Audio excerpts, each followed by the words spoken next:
Good morning guys, maaga tayong nagising ngayon dahil this is it. Uwi tayo ng Cagayan Valley. Let's go!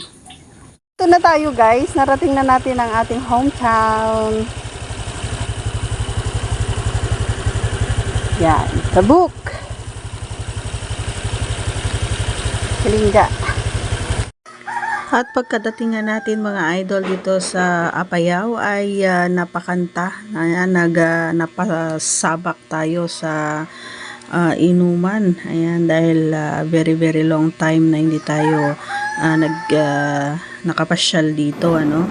And pagkatapos dito sa Apayao ay pumunta naman tayo sa lugar kung saan ako ipinanganak. Ayan, sa Enrile, Cagayan Valley. Alright, so ating binabaybayan, madaling araw yan guys, sa ating paglalakayan, no? And syempre kasama natin ang aking utol, ang ating kapatid, dahil sumama rin sila doon sa Kalinga, Apayao. And pagdating nga natin doon sa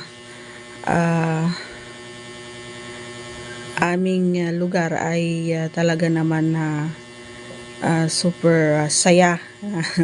Konting salo-salo, ayan, syempre hindi mawawala ang inuman, of course. At pagkatapos natin dyan ay nagpunta tayong nagpansit. Ang very specialty ng mga Cagayanos. Ayan, ang batil patong. At syempre may pares din kaming in-order. Hindi na kami order ng lomi dahil may sabaw naman na. Syempre, hindi pa rin mawala ang chibugan. Ayan, so kain tayo mga idol. Kasama nga natin dito ang aking hipag, ang aking kapatid at ang aking pamangkin, mga idol, no? At sarap ng kain natin dyan dahil umuulan dito ng mga idol. Sinugod talaga natin yung ulan. Super lakas ng ulan kasi nga may bagyo daw. Pero hindi tayo nagpatalo sa ulan. At sumugod pa rin tayo dito sa sinasabi nilang masarap daw na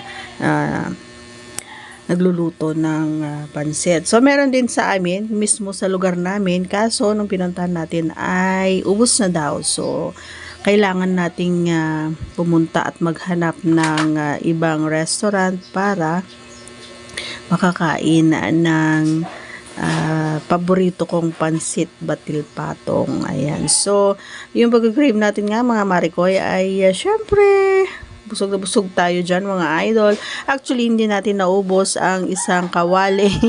Isang kawali, no? Yung maliit lang naman, pero napakarami yung, yung lagay. So, thank you so much. Siyempre, may pamasko din tayo dyan, ano?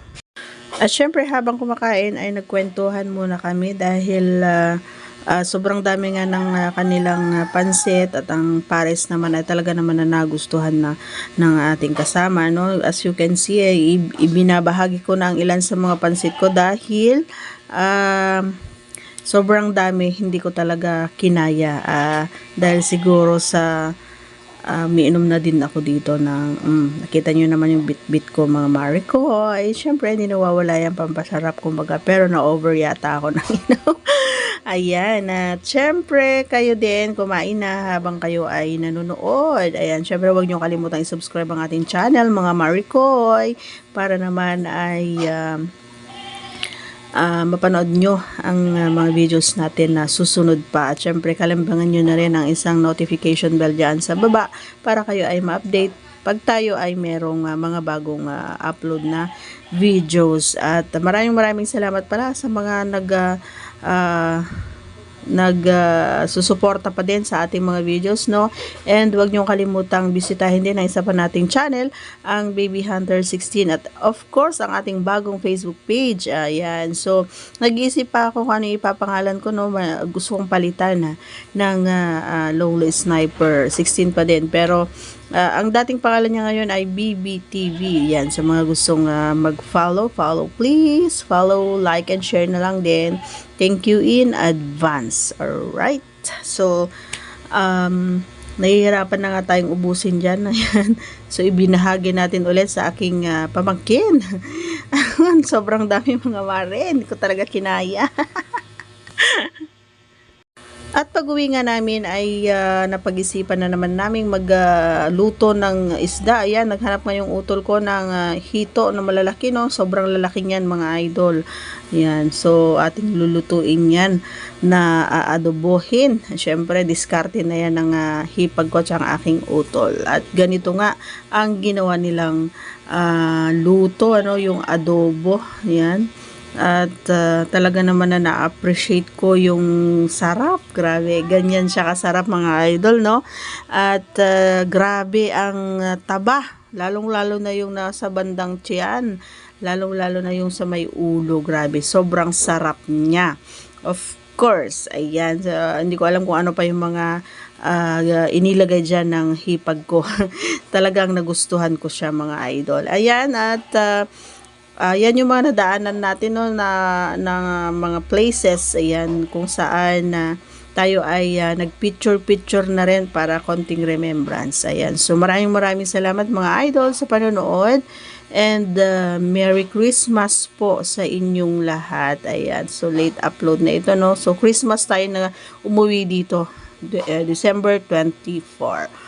Alright, once again, please don't forget to subscribe. Bye!